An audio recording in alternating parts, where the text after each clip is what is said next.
Good morning बच्चों। Learn Hindi में आपका स्वागत है। Welcome to learn Hindi. आज हम खुलते पंख भाग 5 पाठ 6 पढ़ेंगे, जिसका नाम है लुई ब्रेल।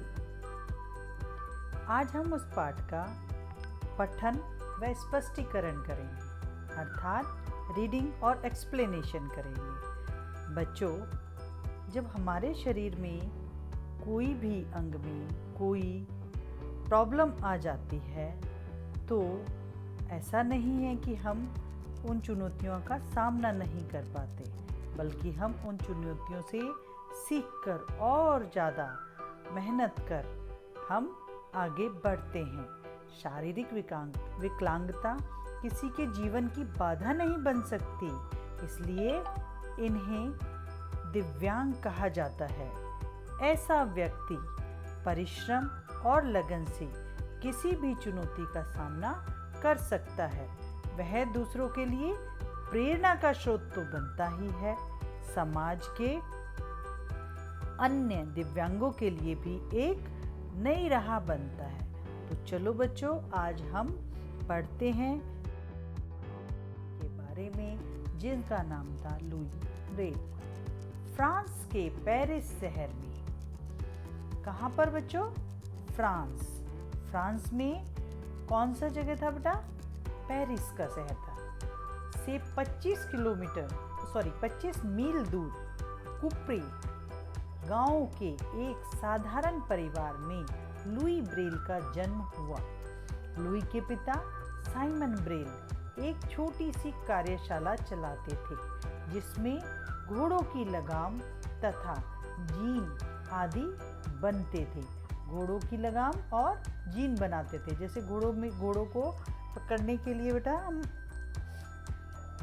लगाम होती है, उसको पकड़ के फिर उस पर बैठते हैं ना, लगाम के ऊपर पकड़ के, और जीन होती है जिसके ऊपर हम बैठते हैं। वह अपनी कारीगरी के लिए पूरे फ्रांस में प्रसिद्ध थे।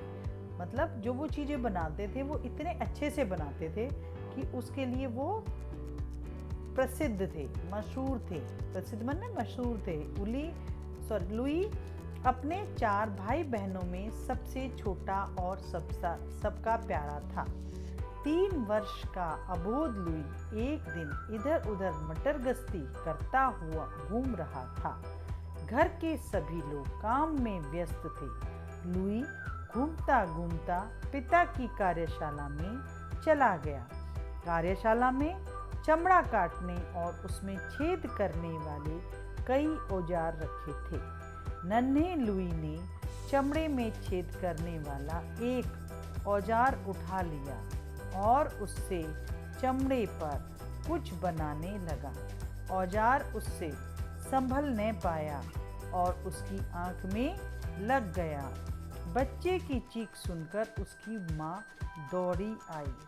अब आपको पता चला ना बच्चों, वो कहाँ के थे? फ्रांस के पेरिस शहर से 25 मील दूर कुप्रे नामक गांव में एक सिंपल से आम परिवार में पैदा हुए थे। उनके पिता का क्या नाम था? साइमन ब्रेल था। उनकी छोटी सी एक कार्यशाला थी, जिसमें वे घोड़ों की लगाम और जीन बनाने का काम करते थे। वह अपने कारीगरी के लिए पूरे फ्रांस में प्रसिद्ध थे। मतलब जो वो बनाते थे वो बहुत अच्छा बनाते थे। लुई अपने 4 भाई बहनों में सबसे छोटा और सबसे प्यारा था। जो लुई थे उनके कितने थे? 4 भाई बहन थे, उनमें सबसे छोटे थे। जब वो 3 साल के थे, छोटे थे, अबोध थे, मतलब उनको सही गलत की पता नहीं थी। तो एक दिन इधर उधर मटर गश्ती करते हुए, यानी खेलते हुए, जैसे आप लोग खेलते हैं, तो वो घर के सभी लोग काम में व्यस्त थे। घूमते हुए क्या हुआ, उन्होंने मटर गश्ती कर रहे थे और उस टाइम पे सब घर के जो सभी लोग थे वो काम में इधर उधर लगे हुए थे। वह घूमता घूमता पिता की कार्यशाला में चला गया। कार्यशाला में चमड़ा काटने और उसमें छेद करने के लिए बहुत सारे औजार रखे हुए थे। नन्हे लुई ने चमड़े में छेद करने वाला एक औजार उठा लिया और उससे चमड़े पर कुछ बनाने लगा। उसने कोशिश की उठाया, जैसे आप सामान उठाते हो और एक दूसरे के ऊपर मारते हो या करते हो, उसी तरह से उसने भी वह उठाया और वह उसे संभाल ही नहीं पाया और वो क्या हुआ कि वो उसके हाथ से छूट गया और छूट कर कहाँ लग गया, आँख में लग गया। बच्चे की चीख, और वो जिसके कारण वह चिल्लाया, उस बच्चे की जो चीख थी उसको सुनकर उस आँख में घाव हो गया था। माँ ने घाव धोकर दवा डालकर पट्टी बांध दी, किंतु लुई की आँख में इन्फेक्शन हो गया और वह दूसरी आँख में भी फैल गया। धीरे धीरे लुई की आँखों की रोशनी चली गई।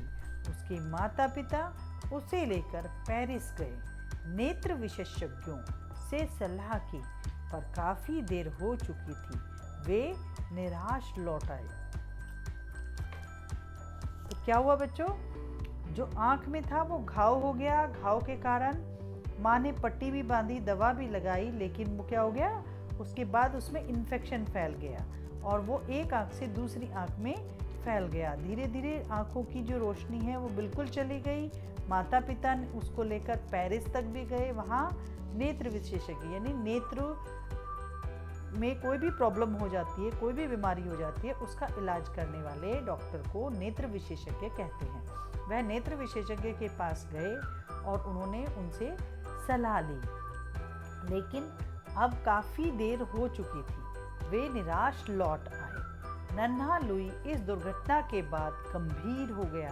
जो सारा दिन खेलता रहता था, चहचहाता था, उसकी हंसी गायब हो गई, उसकी चंचलता समाप्त हो गई। लुई के माता पिता उसके भविष्य को लेकर चिंतित हो उठे, किंतु उन्होंने हिम्मत नहीं हारी। वे नहीं चाहते थे कि लुई अपने कामों के लिए दूसरों पर आश्रित रहे। वे सदैव उसे अपना काम स्वयं करने के लिए प्रोत्साहित करते। पिताजी ने उसे चमड़ा पॉलिश करना सिखाया। लुई माँ के कामों में उनकी मदद करता था। 6-7 वर्ष की आयु में वह छड़ी की सहायता से गांव में घूमने लगा। अब बेटा जो लुई था पहले बहुत शरारत करता था, लेकिन अभी उसको दिखाई नहीं देता है, उसके आँख में दर्द होता है, तो वह उसकी जो चंचलता थी वो समाप्त हो गई। वो बहुत सीरियस रहने लगा, गंभीर रहने लगा। उसके माता पिता, अभी क्या हुआ कि उनके माता पिता को उसकी चिंता सताने लगी कि हमारे बाद इसका क्या होगा, कौन इसको खाना खिलाएगा, कौन इसके साथ में रहेगा। तो उन्होंने उसके भविष्य की चिंता के कारण उन्होंने हिम्मत नहीं हारी और उसको कहा, उसको उसके काम करने सिखाए।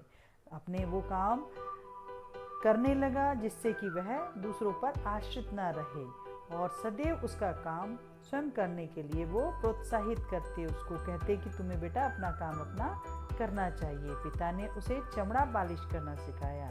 माँ ने उसे घर के कामों में सहायता की। 6 से 7 वर्ष की आयु में ही वह छड़ी की सहायता से गांव में घूमने लगे थे। यानी अब उनके अंदर इतना कॉन्फिडेंस आ गया था कि वे थोड़ा थोड़ा जाकर गांव में छड़ी की सहायता से जाने लगे। तभी कुप्रे के चर्च में एक नए पादरी जैक्विशन पेल्वी आए। उनकी नज़र लुई पर पड़ी और उन्होंने उसे अपना लिया। उसी समय की बात है कि कुप्रे में एक चर्च था, उसमें एक नए पादरी आए। जो पहले पादरी थे वो चले गए।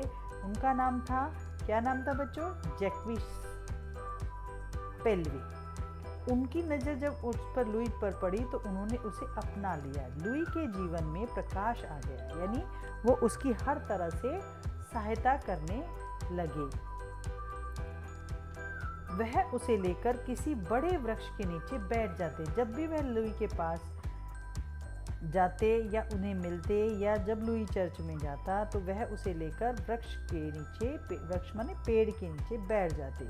उसे बाइबल की कहानियाँ सुनाते, विज्ञापन और इतिहास की कहानियाँ सुनाते। उन्होंने ही लुई को फूलों और पक्षियों की पहचान कराई, साथ ही संगीत भी सिखाया। लुई ने मन में ठान लिया कि वह जीवन में कुछ करके दिखाएगा। अब क्या था बच्चों, वो इंटेलिजेंट तो था, लेकिन अब जो पादरी थे उन्होंने उस बच्चे की हेल्प करने के लिए उसे अपना लिया और उन्होंने उसे बहुत सारी बाइबल की कहानी सुनाई, जिससे उसका ज्ञान बढ़ गया, और इतिहास की कहानी, विज्ञान की कहानियाँ भी सुनाई। उन्होंने लुई को फूलों और पक्षियों की पहचान भी कराई, कहीं छूकर, कहीं बताकर उनका रंग रूप, और उनको संगीत भी सिखाया। अब जो लुई था उसका कॉन्फिडेंस था जो वो बढ़ गया। अब उसने मन में ठान लिया कि वह कुछ करके जरूर दिखाएगा, अपने इस जीवन को व्यर्थ नहीं जाने देगा। कुप्रे में एक ही स्कूल था। पादरी ने स्कूल के अध्यापकों से बात करके उसे स्कूल में भर्ती करवा दिया। पहल तो वह अन्य सामान्य बच्चों में सहमा सहमा रहता, किंतु धीरे धीरे उसने अपनी प्रतिभा से सबको प्रभावित कर लिया। उसकी याददाश्त पहले ही तेज थी। अब जो पादरी थे उन्होंने इतनी सारी चीज़ें सिखाने के बाद उन्होंने उसको स्कूल में भर्ती करा दिया, यानी दाखिला दिलवा दिया, क्योंकि कुप्रे जो जगह थी उसमें सिर्फ एक ही स्कूल था। उसमें उन्होंने क्या किया, जब उसको सब कुछ सिखा दिया उसके बाद उसने उनके सारे अध्यापक से बात की और सब उसके लिए सहमत हो गए। शुरू में शुरू में तो बच्चों से वह सहमा रहता था, लेकिन बाद में धीरे धीरे उसकी प्रतिभा, क्योंकि उसको बहुत नॉलेज थी, उससे जब कोई क्वेश्चन पूछता उसका आंसर दे देते, उससे सब प्रभावित होने लगे, क्योंकि उसकी याददाश्त जो थी, मेमोरी जो थी, वो पहले थी। अब अभ्यास और अच्छी हो गई। आगे की पढ़ाई के लिए पादरी जैक्विन पेल्वी ने पेरिस के अंध विद्यालय में लुई का दाखिला करवा दिया। वहाँ भी लुई ने अपनी असाधारण योग्यता और विनम्र व्यवहार से सभी को प्रभावित किया। लुई हाथ के काम में बहुत दक्ष था। पहले वर्ष में ही लुई को सबसे अच्छी बुनाई और चप्पलें बनाने के लिए पुरस्कार मिला। शाम को लुई वहाँ संगीत सीखता था। उसने अनेक वाद्य यंत्र बजाने सीख लिए, किंतु सबसे अधिक आनंद उसे पियानो बजाने में आता था। लुई अपने स्कूल में खुश था। तो बच्चों, अब उसने क्या था, उसकी मेमोरी तो तेज थी। अब मेमोरी तेज होने के बाद उसने अब क्या किया, प्रैक्टिस भी शुरू कर दी और उससे वो और अच्छी हो गई। आगे की पढ़ाई के लिए पादरी ने उसे पेरिस के अंध विद्यालय में, जो अंधे व्यक्तियों के लिए ही था, उसमें दाखिला दिलवा दिया, एडमिशन करा दिया। वहाँ भी अब क्या हुआ, लुई ने अपनी असाधारण योग्यता, यानी उसके पास नॉलेज थी और उसको सीखने की ललक थी, और विनम्र स्वभाव के कारण सबको अपना बना लिया। सबसे पहले उसने हाथ के काम में दक्षता हासिल की, यानी वो हाथ के काम में बहुत अच्छा था। उसने पहले ही साल में अच्छी बुनाई और चप्पलें बनाने के लिए पुरस्कार प्राप्त कर लिया था। जब वह शाम को वहाँ संगीत सीखता था। उसने अनेक वाद्य यंत्र यानी जो संगीत को बजाने के लिए उपयोग में किए जाते हैं, जैसे सितार, गिटार आदि, उनका अभ्यास किया, सीखने का अभ्यास किया, सीखा उनको बहुत अच्छे से। लेकिन उसको सबसे ज़्यादा अच्छा क्या लगता था, पियानो बजाना लगता था। लुई अपने नए स्कूल में बहुत खुश था, किंतु एक बात लुई को बहुत खटकती थी। दृष्टि बाधित छात्रों को पढ़ने में बहुत मुश्किल होती थी। ऐसे छात्रों के लिए पुस्तकें नहीं थी। उसके लिए पढ़ पाने का केवल एक ही तरीका था। हर अक्षर को कागज पर उभार कर छापा जाता, जिससे छूकर वे महसूस किया करते थे। लेकिन इस विधि से अक्षर सीखना और पढ़ना उनके लिए बड़ा कठिन था। अब क्या हुआ बच्चों कि लुई को हमेशा एक ही चीज़ की बात की कमी महसूस होती थी कि दृष्टिबाधित जो बच्चे हैं उनको पढ़ने में बहुत मुश्किल होती है, कठिनाई आती है, और वह ऐसे छात्रों के पास पुस्तकें नहीं थी। जिसके लिए वह पढ़ना भी का तरीका भी नहीं, बड़ा मुश्किल था। कैसे पढ़ते थे कि हर अक्षर को कागज पर उभार कर छापा जाता था, जिससे छूकर वे महसूस कर किया करते थे और उस विधि से वह पढ़ने की कोशिश करते थे, लेकिन वो बहुत मुश्किल था। लुई ने इस समस्या को दूर करने का निश्चय कर लिया। तभी सन 1821 में चार्ल्स बार बियर नामक फ्रांसीसी सज्जन अंध विद्यालय में आए। उन्होंने सैनिकों के लिए रात के अंधेरे में संदेश पढ़ने के लिए एक लिपि तैयार की थी। उन्होंने अपनी लिपि का प्रदर्शन किया। इस लिपि में मोटे कागज पर कुछ रेखाओं और बिंदुओं को उभारा जाता था, जिससे सैनिक रात के अंधेरे में स्पर्श से संदेश पढ़ लेते थे। लुई को अपनी मंजिल दिखाई देने लगी। अब जब तक वो सोच ही रहे थे बेटा, तब तक क्या हुआ कि उसी समय की बात है, उनके विद्यालय में एक सज्जन आए जिनका नाम था चार्ल्स बार बियर। कब आए थे? सन 1821 में। उन्होंने सैनिकों के लिए जो रात में पढ़ने के संदेश पढ़ने के लिए एक लिपि तैयार की थी, उसका उन्होंने वहाँ पे प्रदर्शन किया। उन्होंने बताया कि वह कैसे करते हैं। इस लिपि में क्या, उस लिपि में क्या था? मोटे कागज पर कुछ रेखाएं और बिंदुओं की सहायता से उभार कर लिखा जाता था, जिससे सैनिक रात के अंधेरे में स्पर्श कर यानी छू कर उस संदेश को पढ़ लेते थे। लुई को अपनी मंजिल दिखाई देने लगी। लुई जी जान से एक नई लिपि बनाने में जुट गया। लुई ने मोटे कागज पर 6 बिंदुओं का एक नमूना पेंसिल से बनाया। यह नमूना ठीक उसी तरह का था जैसे लूडो के पासे की सतह पर होता है।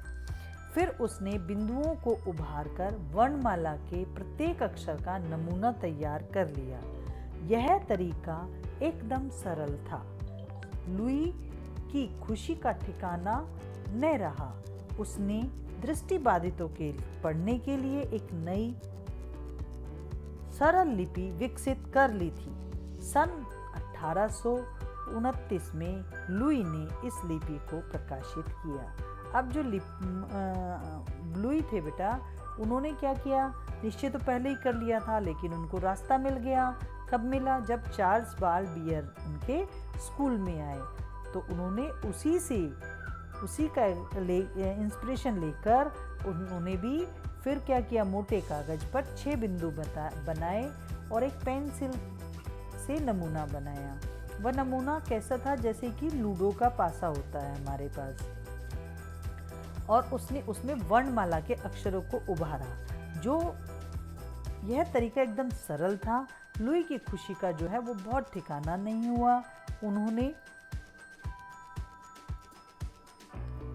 1829 में, कौन से सन में? 1829 में लुई ने इस लिपि को प्रकाशित कर दिया। लुई लगातार बिंदियों वाली अपनी पद्धति पर कार्य करते रहे। 8 वर्ष बाद उन्होंने उसका संशोधन रूप दुनिया के सामने रखा। अब उन्होंने एक बार उसको प्रकाशित किया, फिर उसमें काम करते रहे कि कुछ कमियां हैं तो उनको वो दूर करते रहे, और फिर उन्होंने 8 साल के बाद फिर एक उसका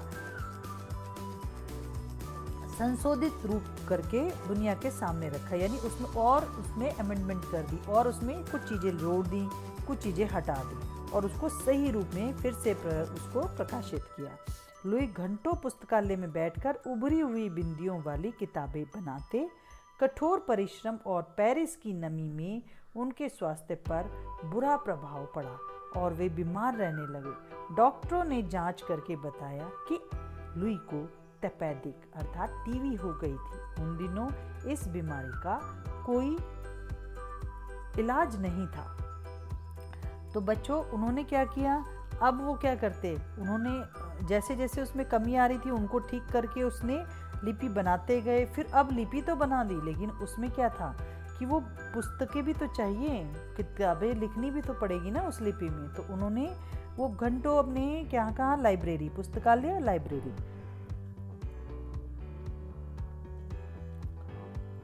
बैठकर क्या करते थे, वो उभरी बिंदियों वाली पुस्तकें बनाते रहते और वो सारा दिन इसी काम में लगे रहते, कठोर परिश्रम, बहुत मेहनत करते थे। और पेरिस में थोड़ी सी नमी रहती है तो उनका जो है स्वास्थ्य बिगड़ने लगा और उनको डॉक्टरों की जांच करने बताया। डॉक्टरों ने जांच करके बताया कि लुई को तपेदिक है, टीबी की बीमारी हो गई है, टीबी। उन दिनों, अभी तो टीबी के टीके लग जाते हैं बेटा, बट उस टाइम में नहीं लगते थे। सन 1844 में उनकी तबीयत बहुत अधिक खराब हो गई। कौन से सन में हुई सोचो? 1844 में उन्हें स्कूल की नौकरी छोड़नी पड़ी। तब तक उनकी पद्धति ब्रेल लिपि के नाम से जानी जाने लगी। अब उसमें संशोधित करके और अच्छे से उसमें बुक्स भी उन्होंने छाप दी और उनकी लिपि का एक नाम दे दिया जिसका नाम था ब्रेल लिपि।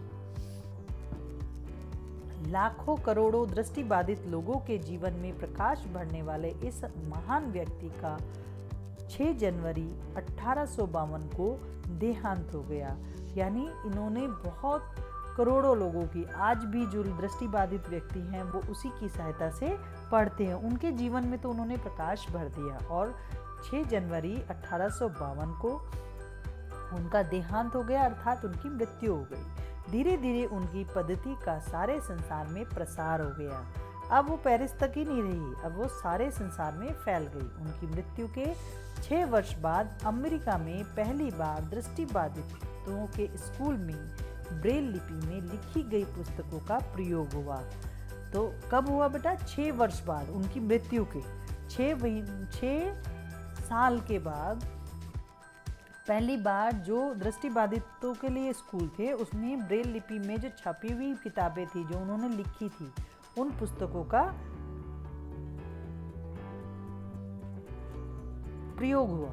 आज संसार का हर दृष्टिबाधित व्यक्ति ब्रेल लिपि का आविष्कार करने वाले लुई ब्रेल को अपना मसीहा मानता है।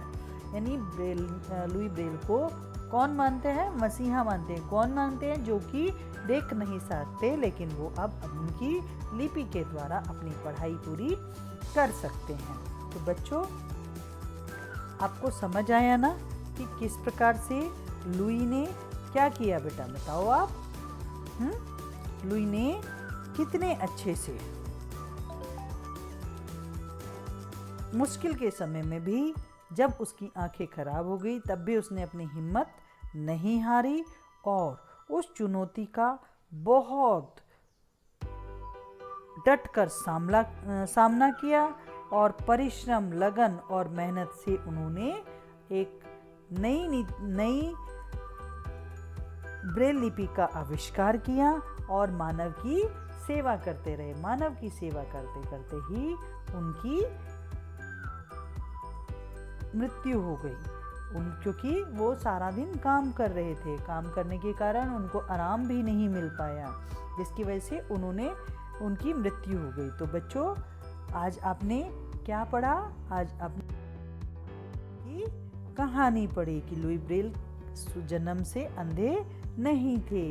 उनको एक एक्सीडेंट ही कह सकते हैं, इसको एक दुर्घटना ही कह सकते हैं जिसमें उनकी आंख चली गई, लेकिन उन्होंने अपनी हिम्मत नहीं हारी और उन्होंने अपने आप को उस चुनौती में भी अच्छे से डटकर उस चुनौती का सामना किया और लोगों के लिए उन्होंने इतना बड़ा आविष्कार किया। तो इस कहानी से हमें क्या शिक्षा मिलती है बच्चों? इस कहानी से हमें यह शिक्षा मिलती है कि हम परिश्रम, लगन तथा निष्ठा से हर चुनौती का सामना कर सकते हैं और जीवन में कुछ करके दिखा सकते हैं। तो बच्चों, आज हम लुई ब्रेल नामक पाठ 6, मुझे आशा है कि आपको यह पाठ बहुत अच्छे से समझ आ गया होगा। तो अब हम मिलते हैं इसी पाठ के प्रश्न उत्तर के साथ नई वीडियो में। यह वीडियो आपको पसंद आई है तो क्या करेंगे आप? लाइक, शेयर एंड सब्सक्राइब करेंगे और आपको कोई वीडियो चाहिए तो आप कमेंट बॉक्स में भी लिखेंगे। तो बच्चों फिर मिलते हैं। धन्यवाद। एक नई वीडियो के साथ पार्ट 6 के प्रश्न उत्तर। बाय बाय बच्चों।